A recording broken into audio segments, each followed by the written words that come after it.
Well, good morning, everyone. Welcome back to another one of my little talks. I am from EdUnique, the Stress Whisperer. Today, I thought I'd like to talk a little bit about emotions. We know we're living in a difficult time right now, and people are experiencing all sorts of emotions and struggling to cope with them.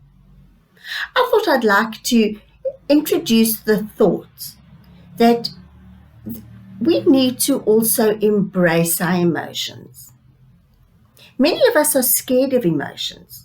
I know for years I hated anger of any sort. But I went to the other extreme where I didn't acknowledge that it does have a place. If we think of other emotions, stress, anxiety, and depression, now, many of us are going through those, or if we haven't gone through them, we certainly will be at some stage of our life. Before COVID-19, it was said that most people will go through some form of depression or mental illness during their lifetime. Now we've had the world turned on its head, so certainly it's going to affect all of us in one way or another.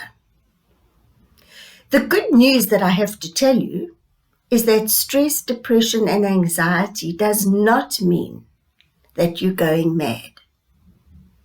It's not a psychotic disorder where we lose track of what is rational, and it doesn't involve things where we see something or we hear things that are not really there. So they're not in any way delusional. But those are very vital emotions. You know, none of us are sorry or get cross with our hands when we put our hand on a hot plate and it burns. We're happy for that in the sense that we're glad we have that function so that we don't burn ourselves. Now, our emotions are telling us something. And if we ignore the message, they will come back to bite us somewhere along the line. So anxiety and stress, they can be telling us something. And even if these feelings are based in reality, I mean, realistically now, things are on their head. But at the same time, there could be things that are exacerbating our feelings and that we need to work on. You know, it's part of emotional intelligence is to understand what our emotions, our own emotions, are telling us. It's part of being self-aware. And it also helps us to see the way out for personal growth when we see what is the message. For example, stress and anxiety could be related back to feelings of inadequacy or expecting too much of ourselves or others. Well, now, if I can recognize that that is a problem for me, then it's something I can do about it, because I need to then, for my own happiness and others, I need to adjust my expectations of others and perhaps adjust the expectations of myself. Perhaps I've been a perfectionist and I need to readjust that attitude. So there are areas of huge growth inherent in what we would sometimes call these negative emotions. If we look at things like shame, guilt, anger, especially shame and guilt, these could be, you know, as we've grown up, we absorb our experiences and the messages that have come to us. And as children, we don't always process them, but they go into our subconscious. And so subconsciously, at some level, we might have a feeling that we're not good enough. Or we might have absorbed the message that we need to help fix things. We always need to be there for people.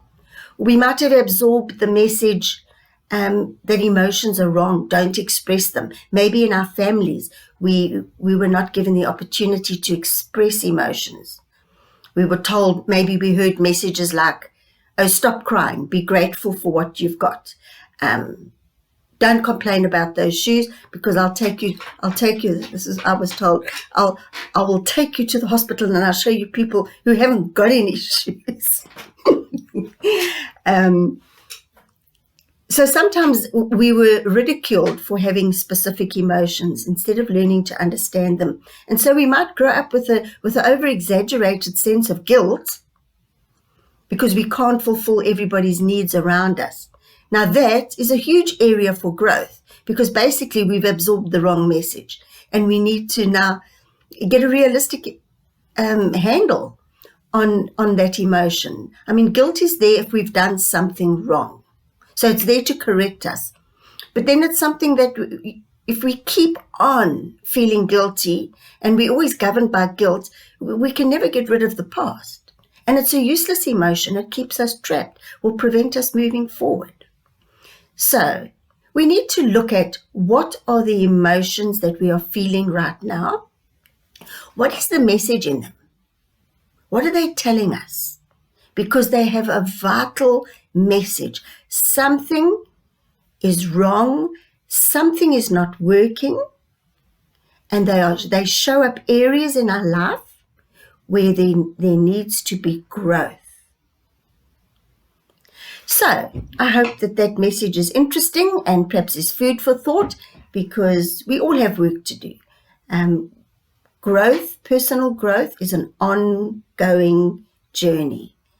And the greater insight and understanding we have of our feelings, of our emotions, and listen to their message, the happier we'll be, and the happier everyone else will be around us. Right. I hope that's helpful to you. You have an awesome day. And I'm the Edunique Stress Whisperer, and I'm signing out. Right you are. See you soon. Bye.